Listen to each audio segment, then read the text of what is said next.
for another very exciting sanitation-related announcement. Without further ado, I want to welcome the Mayor of the City of New York, Mayor Eric Adams. Thank you so much. And I know you are excited as could be because you talk about trash all the times. You know, I know your son is here.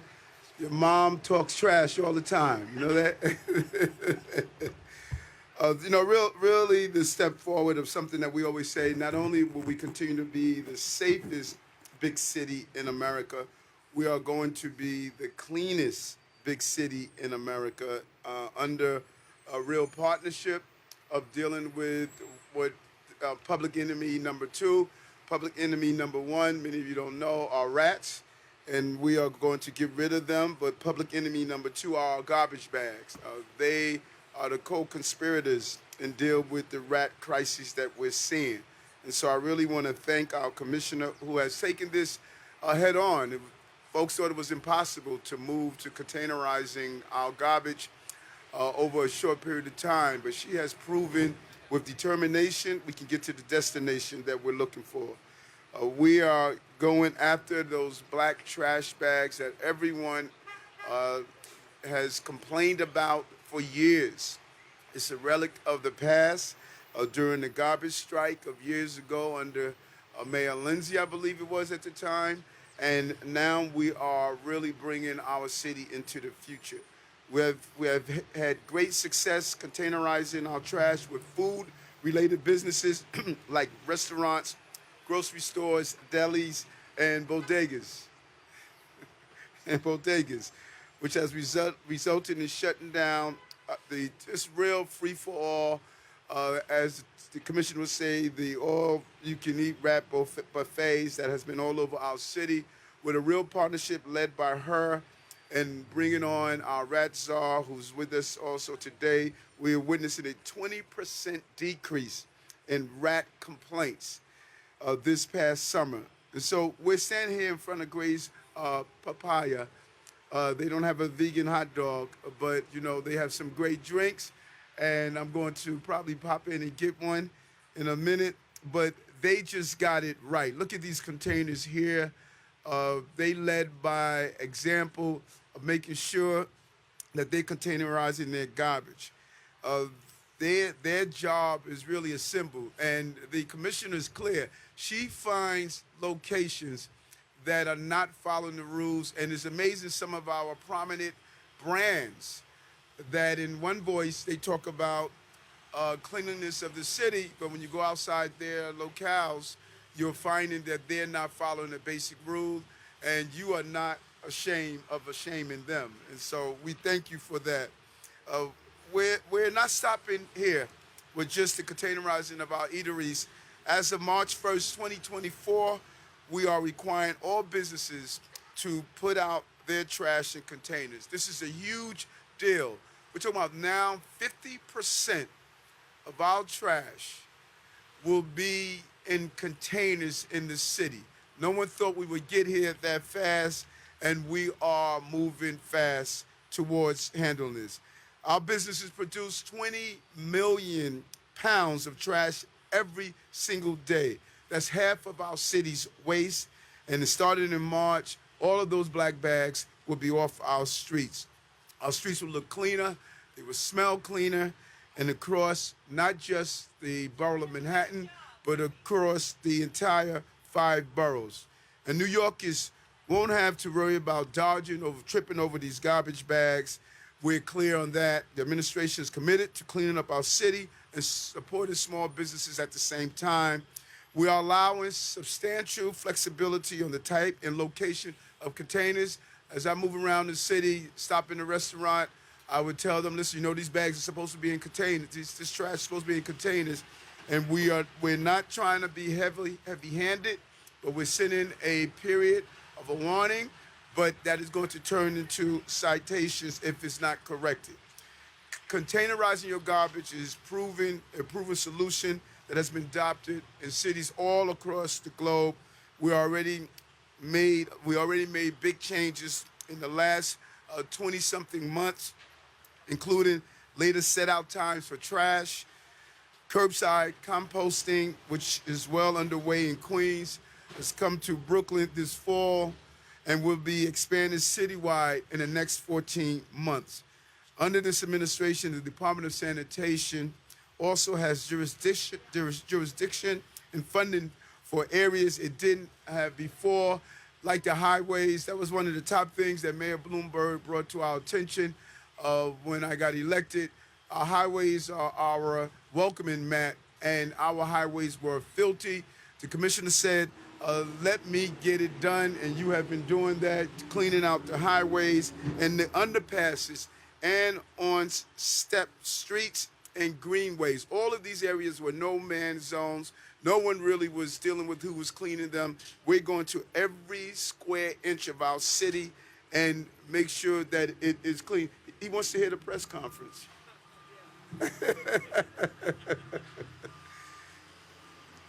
It is something that no one thought would be possible, but it is possible. It's possible when you have the right team, the right thinkers, and just people who are willing to get it done. So we're moving away from the idea that New York City is the place of mean streets to a place of clean streets. And I want to thank our entire team that's here and our city council partners, from Gail Brewer to Councilwoman Julie Menon and my good friend Councilman Abreu. So they all have focused on this. Every council matter district talks about this all the time.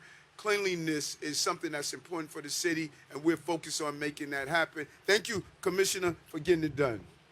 Mayor. Thank you, Mayor Adams. And thank you to every business in every corner of the city that has already joined our trash revolution. We are here today to announce that by this coming spring, all businesses must do what food-related businesses, chain stores, and so many others have already done: move their trash off the streets and into wheelie bins. That means that by March, less than 12 months after our drive toward containerization began in earnest, we will have containerized fully half of all of New York City's waste, nearly 20 million pounds a day, with even more on the way. Together, we are doing something that generations of New Yorkers only dreamed about: reclaiming the streets from the trash bags. It looks better, it smells better, and the rats are already on the run. Look around us today at Gray's Papaya. This New York institution is the kind of place that the doubters said could never get its trash into containers. But they have. Even the McDonald's across the street, which just a few weeks ago was a repeat offender against the new order of street cleanliness, is now fully compliant. You cannot walk through any neighborhood in the city without noticing the progress that we are making, without feeling that trash revolutionary fervor that is upending the way that we manage our waste and has led directly to a 20% decrease in rat sightings citywide and 45% in our rat mitigation zones compared to last summer. And we are just getting started. The phased approach that included changing the set-out times, container rules for food businesses, then chain stores, and now all businesses, coupled with pilots on the residential side, it is working. It is getting results. But as we've moved forward on this long but historically inactioned goal to rid the streets of trash and rats, I've discovered something that caught me by surprise. I knew, like any New Yorker who walks the streets at night knows, that the bags of trash and the rats represent a united axis of filth that conspires to challenge our city's success. But what I didn't know until we began this process is that the rats and the bags have a powerful ally, a nebulous, unseen force that is desperate to keep the all-night, all-you-can-eat rat buffet open. This third enemy of the trash revolution goes by many names, but to most, it is simply called the status quo. The status quo would rather allow rats to feast upon the trash and the trash to litter our sidewalks than see New York City take steps that have been common around the world for decades. To the status quo, I pose one question. Do you really, honestly believe that Barcelona, Amsterdam, Paris, and other world-class cities can containerize their waste, but that New York City cannot? To the status quo, that inertial obfuscator of progress, I issue a challenge. Take a deep breath through your nose and admit that deep in your heart, you know the truth, that the city finally, at long last, does not smell like trash every hour of every day. Mayor Adams is getting it done, and the status quo can get on board or get out of the way. Because the trash revolution is a trash evolution, and these bins are part of a solution to reduce the trash pollution. Thank you very much. Thank you. Well said. Well, you should be a writer. So why don't we get some of our council people to talk trash? Want to bring on Councilwoman Gail Brewer. I know this is a big thing for you. Thank you very much, Mr. Mayor. I'm Gail Brewer. This is my district on the Upper West Side, but there's a reason why we're here today. I am a huge fan of Commissioner Jessica Tisch and Ryan Marola, Chief of Staff. The reason I am is that I invited them to come at 10 o'clock at night to tour the Upper West Side, to see the bags under status quo, and to see the rats. And they came, and we walked around until midnight. And the worst block was Papayas right here. And the commissioner, every time she came by, she would check because she had called the owner and said, "You must clean up." And the owner did. And she comes by every day, this commissioner, to check to see how the owner is doing. This is the result. It's phenomenal. And I want to say that this is the kind of public official we need. It's not just this. It's, of course, the wonderful composting in the orange bins, which people love. And it's the thinking about how the city can be cleaner, healthier, and not smell as bad. So this is an example of a corner, but it's emblematic of the entire city. So thank you very much, Mr. Mayor, for appointing Jessica Tisch, but also for all of her amazing work. And I love Ryan Marola. Thank you very much. Thank you. You're a smart man. Thanks so much. And I think that's the hallmark of this administration. Commissioner Tisch is representative of, if you were to call Deputy Mayor of Isom or call Deputy Mayor Joshi, we don't mind getting on the ground. And those stories will live on forever. And so I just think it was brilliant of the mayor to appoint these brilliant leaders. So we're going to bring on Councilman Abreu. Thank you, Mr. Mayor. Thank you, Commissioner Tisch. Just last year, Commissioner Tisch did a tour of a few schools in my district where there were mountains and mountains of trash bags in our streets, preventing our students from walking safely to schools. We had rats running out of these trash bags. And to be quite honest, it was an eyesore. A year later, Mayor Adams and Commissioner Tisch have invested nearly $6 million to containerize our trash at our schools. It's a miracle. It's a miracle to think that our parents and our students on their way to school no longer have to see these mountains of trash. Thank you, Mr. Mayor, for doing that.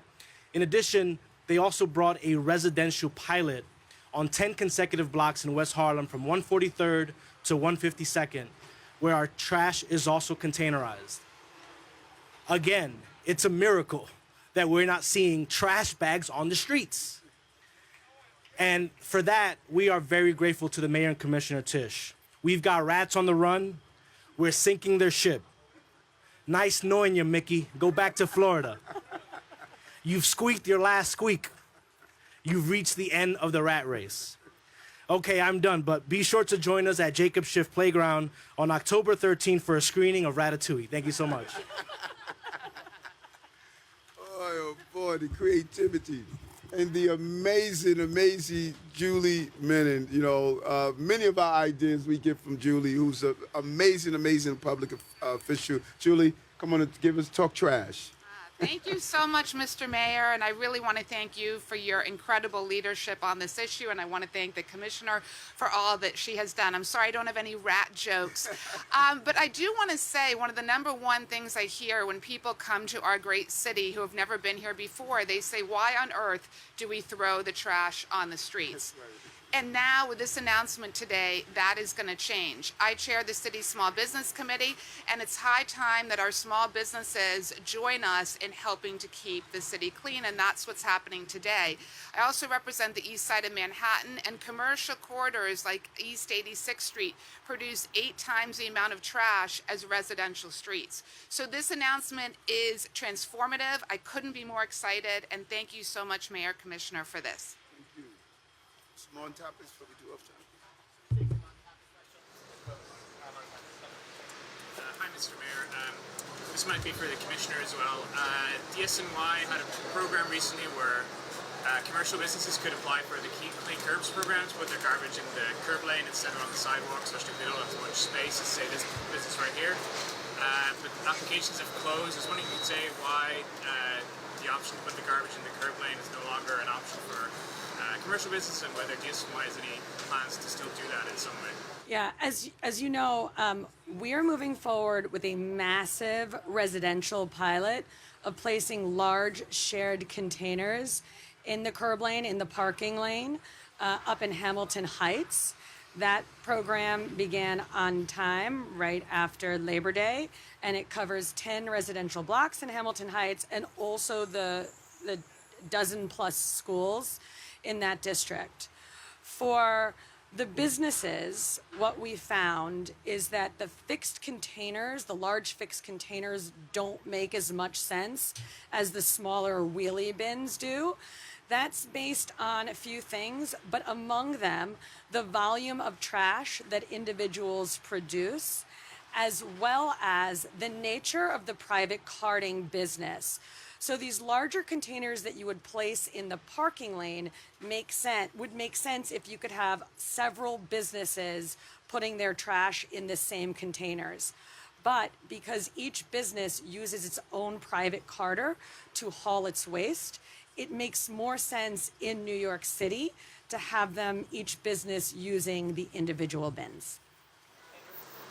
What's your pledge with regard to enforcement of this? What we've seen in the past is any initiative to disrupt the status quo, as the commissioner has talked about, you get non-compliance and then the challenge is on you to enforce. What is your promise about enforcement? Well, and the commission is going to go through the exact plan. And listen, this is a transformative shift. You know, back in the early 60s, we all had garbage cans. And there was no such thing as putting out these large mounds of plastic bags. And there was a transformation where these bags have been introduced into our lives, and we almost normalized it. And, you know, all of these different plans of how do we make bags less attractive to rats. I don't subscribe to those theories. But so it's now time to really almost back to the future, but it's a culture shift. You know, many people know nothing about these bins that we've had. They've only known garbage bags. And so we know we want to get it right. We don't want to be heavy-handed. We don't want to add added burdens on businesses, but we're very clear with a very timely, strategic warning system and then enforcement. So why don't you go over the schedule we're doing? So, as you know, we have been rolling out these container mandates for businesses in phases. And the reason to do it in phases is to make sure that we have the time to do an appropriate amount of outreach to each business as the rulemaking process is going on. And so our outreach, both to food businesses when they started, and then to chain stores, and now in this next phase, includes things like sending mailers to every affected business, doing door-to-door canvassing to speak to someone at that business to let them know prior to the rules taking effect. And then a 1-month warning period where we issue businesses who are in violation a warning that looks a lot like a summons, So it has the effect of making people understand this is serious, this is happening now. But we have that 1 month warning period where we give out tens of thousands of warnings. The idea being that any business who is not in compliance should get an opportunity through that warning period before they receive a summons when summonsing starts. And so that warning period and really doing a blitz on the warnings has been a very important part of our rollout strategy. The other thing I want to note is that for this next phase, we're standing here at September. This next phase goes into effect on March 1st. And so we are giving businesses several months notice so that they can make the necessary preparations. And even before that 1 month warning period will go into effect for the remaining businesses. Okay, we'll do some more stuff.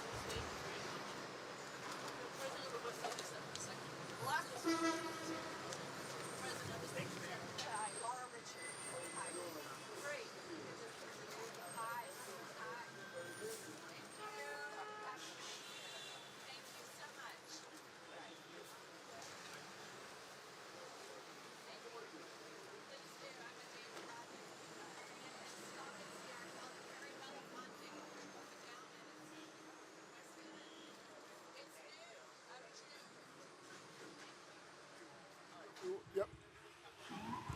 Hold on, let me see.